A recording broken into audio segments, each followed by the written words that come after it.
and welcome to CIO News, Voice of CIO series. I'm Khushbu Soni, a host for the broadcast and a contributing editor at CIO News, where we write about business strategy and boardroom issues for technology leaders.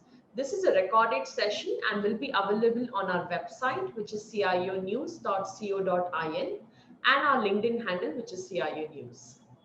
Let me dive in introducing my guest for today. He is Dhrumil Dalal, the Chief Information Officer at RBL Finserv.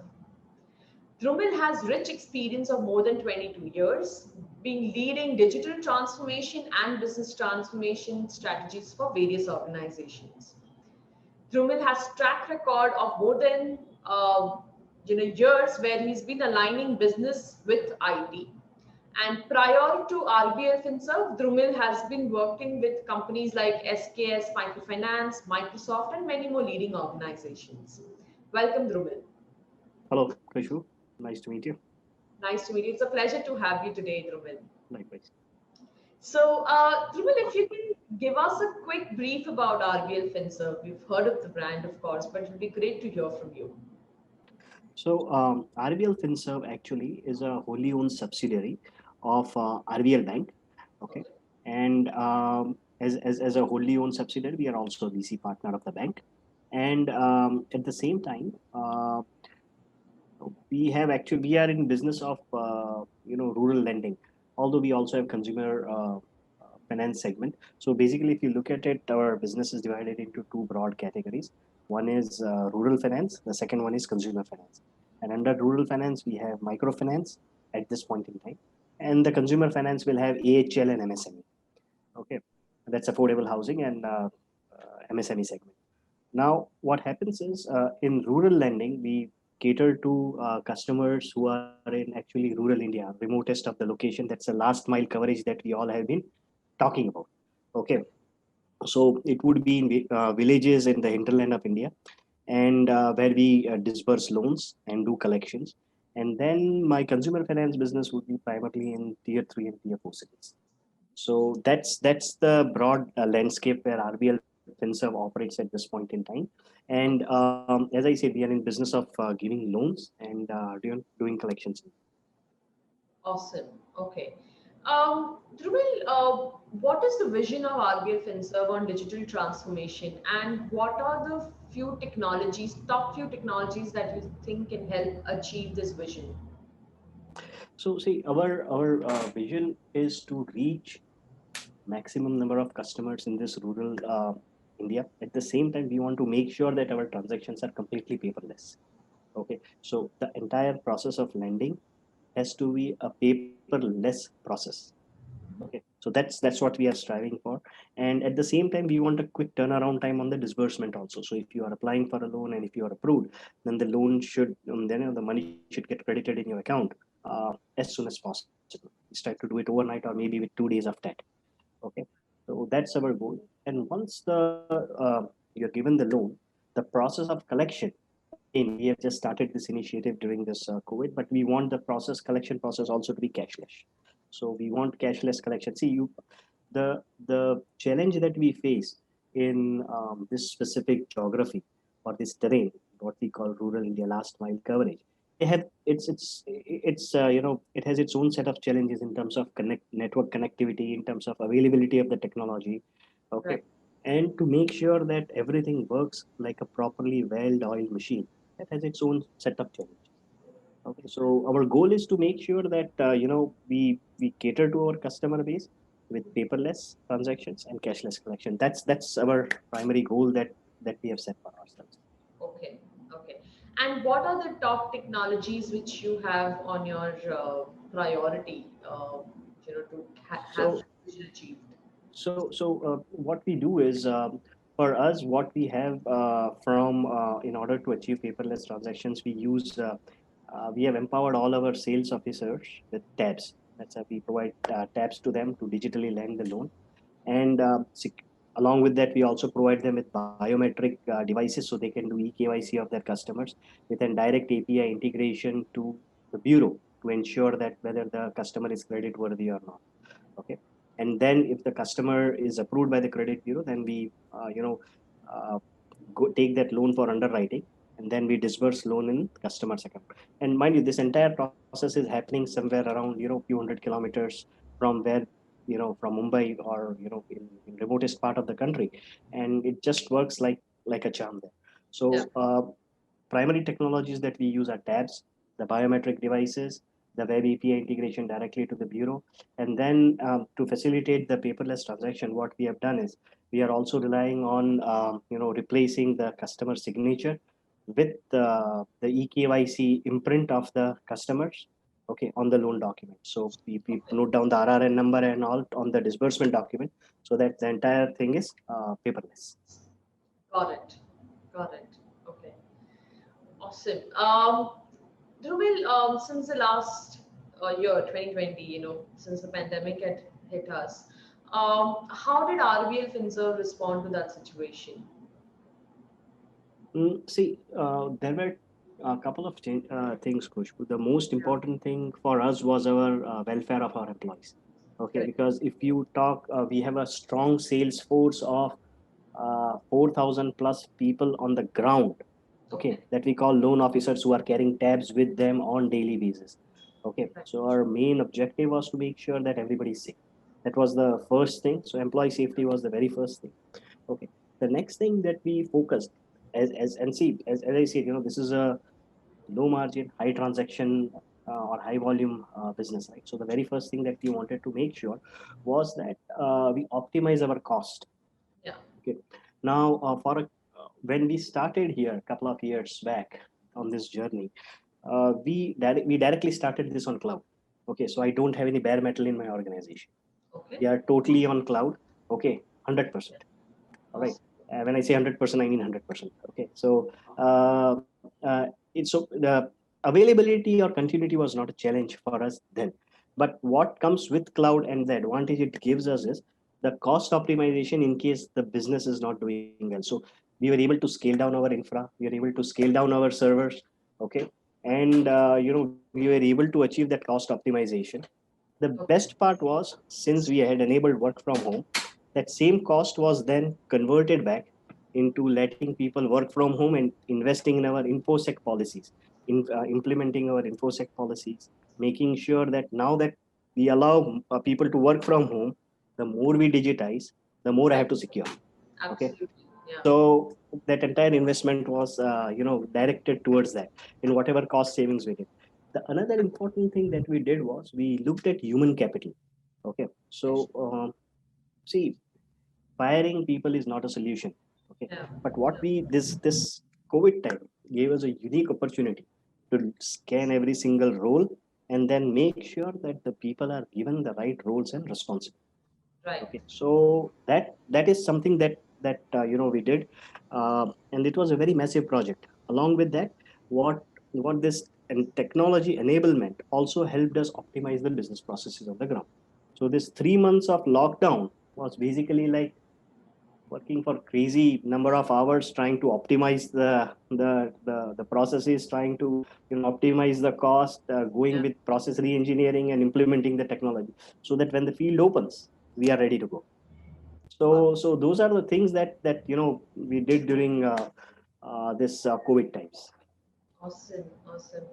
The good thing to hear is that your entire infrastructure is on cloud. I think that is Yes, yes, very absolutely. good Yeah. to hear that. So it's a multi-cloud environment, or how is it? No, so initially we used to have a multi-cloud environment. We had it on Azure as well as on Amazon. Okay, Okay, and what we have done during last few months is we consolidated everything on Azure. Okay, okay, so Azure has this unique capability of providing platform as a service, right, and uh, we have a fairly strong development unit.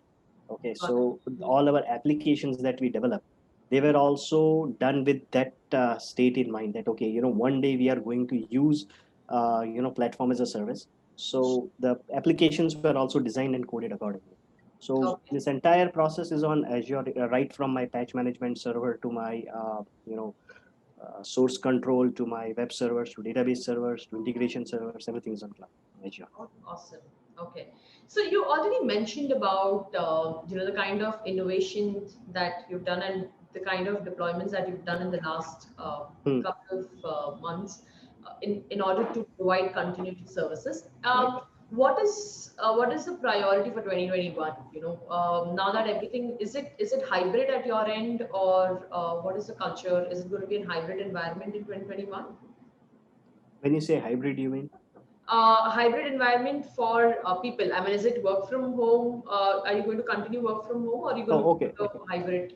No, it's hybrid. It's hybrid actually. There are people who are facing the field. They can't work from home. They need to be on the street. Okay, be with the customers, trying to give them loans and doing collections from them.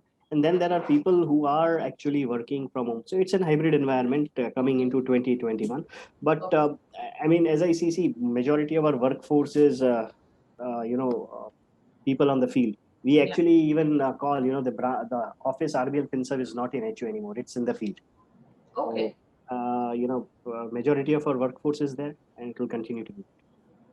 Okay. Awesome. Awesome. So, are there?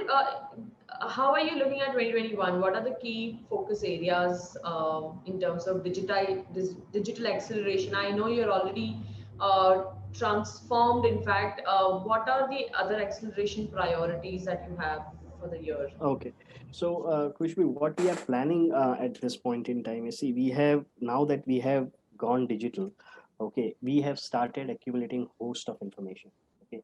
The next step now is to consume that information and convert it into, meaningful insights to the business, where Right. we can use, machine learning techniques and analytics and all to give, turn around and instead of being an, enabler for the business, drive the business with technology. Got Okay. it.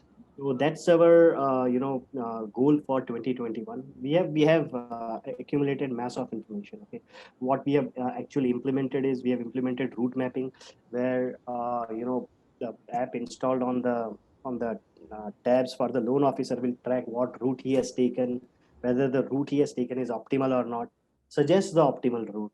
Okay, so we have all that data points with us. Okay, Okay. now we want to actually leverage these data points in giving it back. Another key thing that we implemented and invested during this lockdown was e-learning platform. See, Okay. for a company like us, which is spread across India, Yeah. okay, to make sure that we when we change our core processes, we bring in technology. Mm. Okay, people are able to adopt to that technology. Okay, they are able to use it. Now, Right. being user friendly is one thing, and training people on the technology is another. True. So we have got an e-learning platform Okay. that we are enabling, and we are big time on that. So we are forcing people to take their trainings, making those trainings mandatory, adding it to their scorecards. So this is something that has helped us phenomenally. This that e-learning that has helped us. In fact, even our information security policy training on what all things you need to be careful as an organization from information security perspective. That is also part of the training. Got it. Got it. Awesome. Dhrumil, any advices or any best practices like do's and don'ts that you would want to share with other financial organizations, or other CIOs? Yeah. See, one thing is, you need to have a BCP in place at this point in time. Okay, Right. and what COVID taught us was that there has to be a BCP in place for your process. Now, the buzzword that we are going ahead with is operations anywhere. Yeah. Okay, Yeah. so you can't just operate anywhere without having a robust IT backbone. Okay. So from that perspective, the very first thing and the most important thing for every single organization is to make sure that they are able to support operations from anywhere. Now, Right. towards that, if I were to take that as a statement and then decompose into various goals, the first thing that comes to my mind is that your infrastructure has to be available 24 by 7. It cannot be, okay, I'm seated in a office and infrastructure is in that office. So Yeah. someone has to be there in the office to operate it. Okay, it Right. has to be on cloud. So that's the first priority. Okay, so I think in this day and time, everyone has moved to cloud or at least started their journey. Yeah. Okay, and if not, I think the first thing that I would advise them is at least start looking at it. Doesn't have to be, see, for us it was easy. Okay, because we are starting from scratch. So we knew that, okay, we want to be on cloud, and hence we started our journey that way. There was nothing like I had an on-prem data server, on-premise data servers, and I had moved them or ported them to cloud. No, that was never the case. Right. But for the companies who have invested heavily in their local cloud, so it's time for them to start thinking along. Okay, maybe the first step is to use infrastructure as a service, move on the infra to the cloud, and then eventually look at platform as a service. Okay, because that should be your destination. That's how you're going to connect your OPEX Right. of IT directly to the business outcome. Right. Okay, so I think cloud and then mobile. You cannot have an application or a line of business, LOB right now, which does not have a mobile interface. So there has to be mobile application. And third thing, which this COVID time has taught us, is information security. So while you are taking things to cloud, while there is a mobile enablement given, okay, this entire thing has to be stitched and looked from the prism of information security. So that is the most important thing. Right. Now, information security also comes with its own set of challenges, if you will. Yeah. We have installed SIEM tools for log analytics and all. And it generates gigabytes of data on daily basis. Yeah. Okay, but now this data is meaningless if I don't churn this data on daily basis to figure out what is happening. So that's where now machine learning comes into picture. So there is a gradual progression that has to take place. Right. Okay, you go from on-prem to cloud to data generation, and then eventually have machine learning. Okay, which not only helps you in detecting threats and all, but that same thing can also be used for your giving you important business insights as well. Right. Right. Great. Great insights, Dhrumil. Thank you so much for giving all your inputs, your best practices, and sharing your journey with us on CIO News. It has been a pleasure to host you. I just have one last question. Sure, sure. Last year on all my interviews, I used to ask any new learnings that they've picked up during this whole COVID times. Any new learnings, Dhrumil, while we were all work from home? Anything apart Yes, while from work? no, no. So I tell you, that I told you, right. Those 3 months of work from home, Yeah, the yeah, time when we work the most. Okay, and while we work the most, when we were sitting in a meeting with CXOs, and we said, okay, how did we spend these 3 months? yeah, Okay, so this 3 months was only sweeping the floor.